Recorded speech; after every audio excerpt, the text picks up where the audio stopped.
Now, following on from Dan's account of the Seoul Conference, I think it was in March this year, my mandate today is to share with you yet another biblical reflection, one that we believe has profound and significant implications for the church's mission with children. Our context is the city of Philippi. So travel with me, if you will. It's a riveting account of Paul's missionary journey, which we find in the book of Acts, chapter 16. Paul moves on to, I think I'm going to work that myself. So let's just take this back one more. I just want to take us back to this context. I think it's important. Right to the first slide, please. So, the city of Philippi. Everybody here familiar with Alexander the Great? Now, this city is named after Alexander the Great's father, Philip of Macedon. After discovering its economic and strategic value, Philip conquers the city and names it after himself. In current days, it is considered one of the most noteworthy archaeological sites in eastern Macedonia. Fascinating account, this chapter, Acts chapter 16, of the establishment of the church in Europe. Now, we must remember that this was a perilous time for the early Christian movement. Christians were seen to be troublemakers and seen to be in flagrant disregard of Roman gods and goddesses. And these were very, very hazardous times for those early Christians. Now, the text I'd like us to zero in on is the vision that Paul receives. It's a man from Macedonia saying, "Come and help us. Come to Macedonia," as seen in this mosaic. So, Paul, attributing this vision to the call of God, heads over to the region. He gets into Philippi and meets Lydia. Remember this story? Lydia, the rich businesswoman. And she responds favorably to this message, and she and her entire household are saved and subsequently baptized. So Paul, who is accompanied by Silas, continues to stay on in Philippi and continues their ministry in this fascinating city. This is where things start to get very intriguing. Staying on in Philippi, they encounter a slave girl. Now, this is a dramatic collision with this very fascinating girl. This girl is possessed by the spirit of divination, which means she is able to read people's fortunes. Now, what do we know about this girl? The text tells us that the girl is a slave. Her owners benefit economically by this spirit that she has. And we are told by Luke that this is a spirit of Python. And Python was apparently the spirit that was supposed to protect the oracle of Delphi, according to Greek mythology.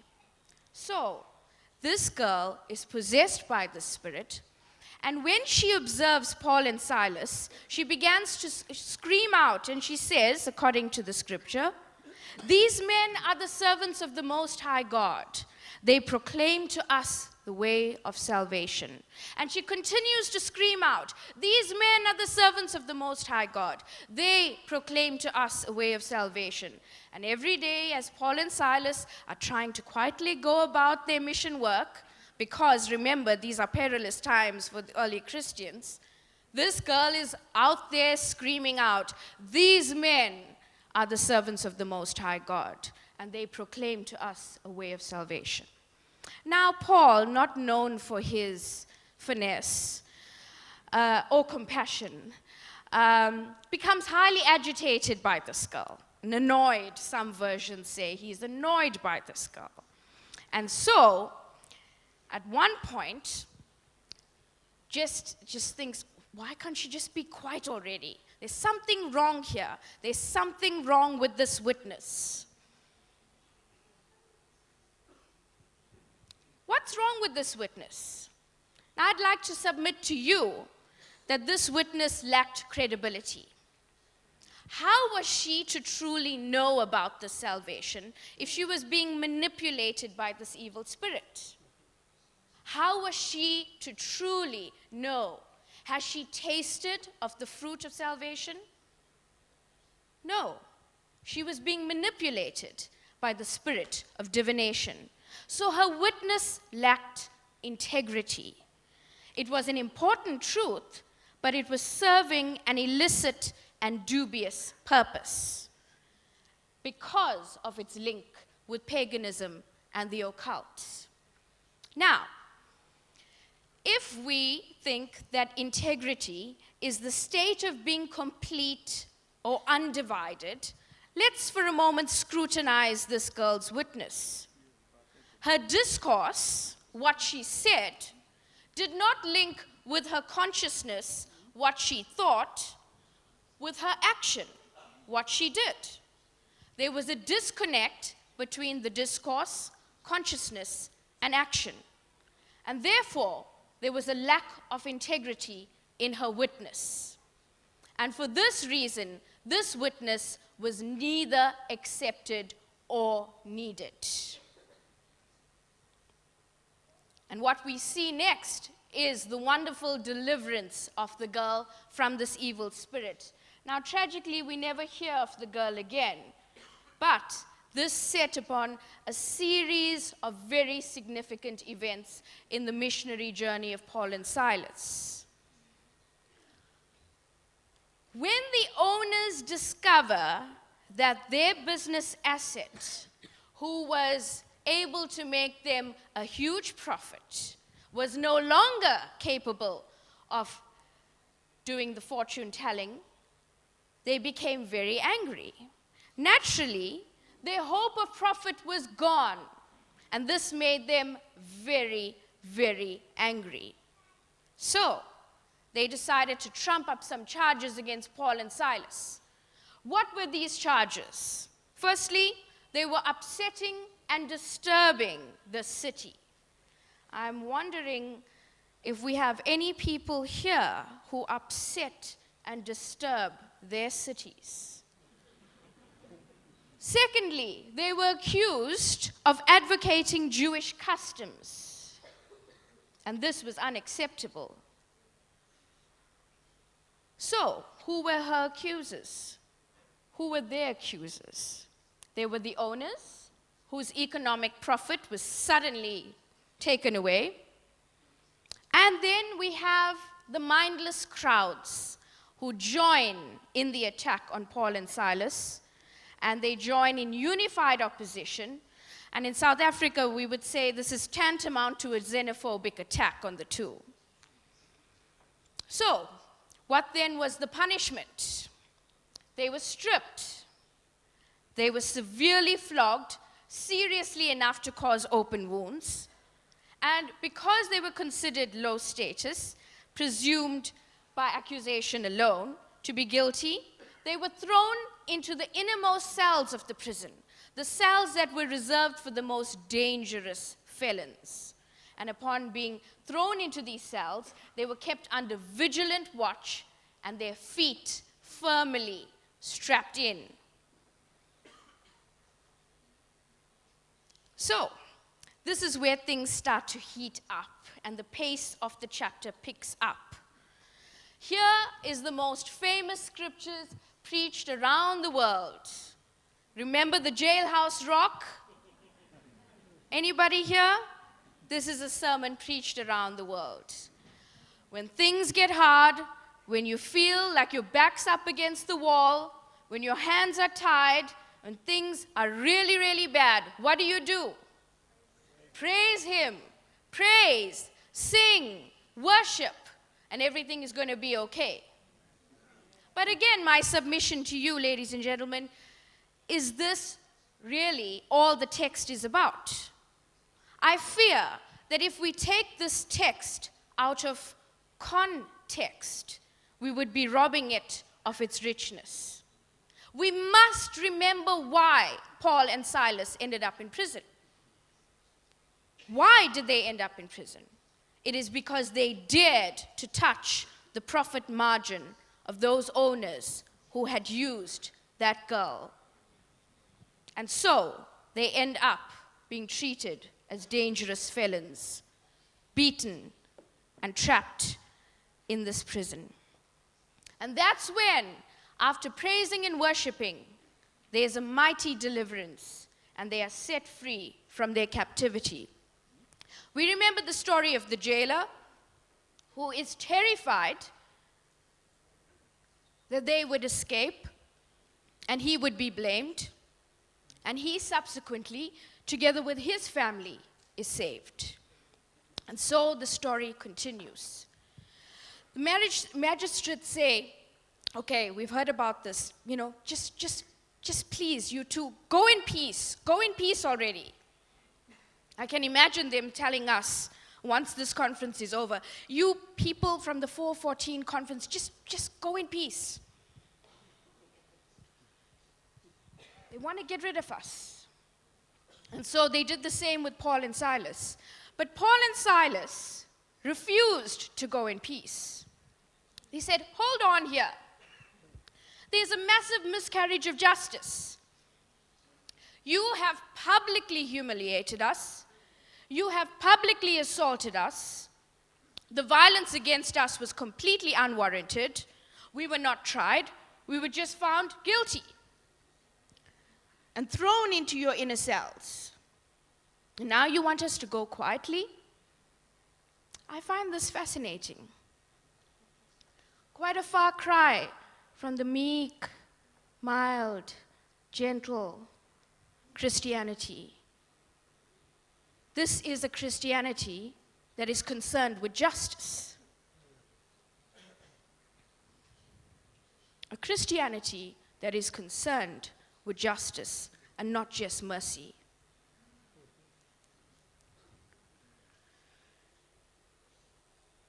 So, the injustice cannot be overlooked. The injustice perpetuated against them cannot be overlooked. They refused to go quietly, and they demanded that justice be met. So what then can we say are the missiological implications of this very critical text? Well, the first thing I gain from this text is that the mission with and to children is the mission of God. This is God's mission, as in the call from the man from Macedonia. We have to wait for the guidance and the leading of God as to planning our itineraries and our plans. I know lots and lots of mission organizations are in 2014 planning season. But has this planning truly heard from God? Is God leading? Is God guiding the next steps of our missionary journeys? Secondly, as in this story, the story of the church in those early days was a story established in pain, in blood, in humiliation, in obstruction, and in trouble. What can we say of the story of the 21st century church? Is it a story of opulence, grandeur, celebrity? Or is it a story rooted in pain and suffering? A story of encountering and crossing over boundaries, getting out of comfort zones, and a story of the liberation of the captive. Because there is no liberation of captive if we are in our comfort zones. What is the story of the 21st century church? If the good news is that Jesus died to set us free, who exactly is being set free through our mission and our ministries? Is it just more freedom for ourselves? Thank God I'm free. Or are we liberating the captivities of the children in our cities and our nations? Because I tell you now, the liberation of the children in our nations, in your nation and in my nation, is going to take nothing short of blood and tears and suffering. This story of Christianity in the early church is not a story of subdued faith, but a story of faith in action. If mission is the activist streak of the church, if those who participate in the mission of the triune God, if we believe that we refuse to accept the world as it is, and we want to see the kingdom come on earth as it is in heaven, this will mean that we understand not only mercy, but justice. In addition to these implications, I believe there's yet another implication that we must seriously consider. When we look at the witness integrity of the slave girl, it brings to my mind the manipulation of children to engage in evangelism. Now, this is a hot potato issue. It is a very, very hotly contested issue that needs our serious consideration. And I'd like to submit to you that children must never be manipulated into becoming witnesses. The spirit of Python described in this particular chapter is being discussed by some commentaries as being linked to ventriloquism, puppeteering. We dare not render children into puppets by manipulating them to become witnesses. Because if we do so, then we are saying that God is not able to work authentically within the child. And we know that that is not true. God is able to work authentically within the child. Adults are not the sole custodians of the good news of Jesus Christ. Children around the world bear this good news and authentically can bear witness to this good news. So there is no need for our manipulation of children in this regard. God is perfectly able to work within a child, and a child is perfectly able to respond to the call of God without the manipulation of adults. Now, if you've had the chance to walk around the streets of Bangkok, what you would see is the humanity and the divine value of the child being robbed, brought down to mere flesh and sold to any bidder that may walk by. This is the world that we live in. This is the city that this conference is being hosted in. What will we now do? Will we continue to behave as though these things do not exist? We are the righteous, we are the holy. We do not even look at these things. These things are too sinful for us. Have you seen these girls in prostitution, these whores? But what brought them there? My final submission to you is that we lack the taste for suffering, the 21st century church. We lack the taste for justice, this 21st century church. And that's what keeps these children on the streets and in bondage. And so, there is a war against children the world over. And this war rages on across the continents in different forms in our cities. And as church, what is the meaning of the good news while this war rages on? There is a complex reality that we all need to consider. In the same way the girl was in bondage, we need to establish what are the systems and the structures that perpetuate the bondage of our children in our nations. I'd like us all to consider who are the slave owners in our cities and in our countries. Who are the masters and how are they gaining economically? Who are the missionaries? How are they being called? Are they directing their own path? Or are they hearing from God? Are they daring to encounter the different, the unknown, the daunting? Are they daring to sacrifice?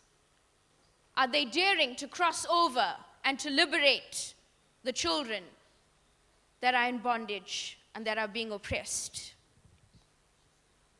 And so there's a whole series of reflections. What are the possible costs in engaging in this mission with and to children? Because I tell you, there is a cost. And it is a cost that we must rise up to pay. In your community, who will stand? In your church, who will rise up? And so these were just some of the reflections of the Soul Conference with particular regard to the Acts chapter 16 text.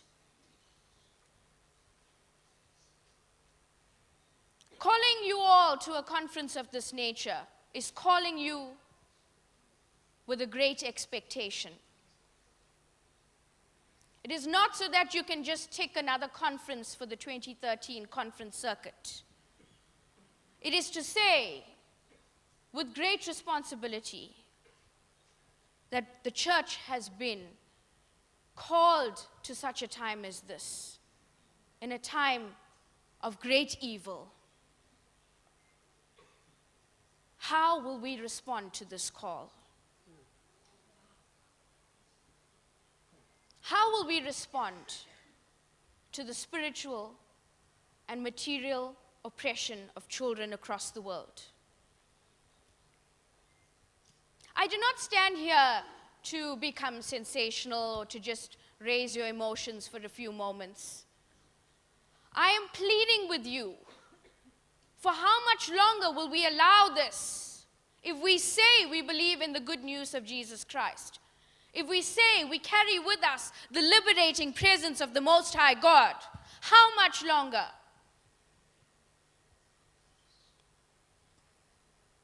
This mission with children,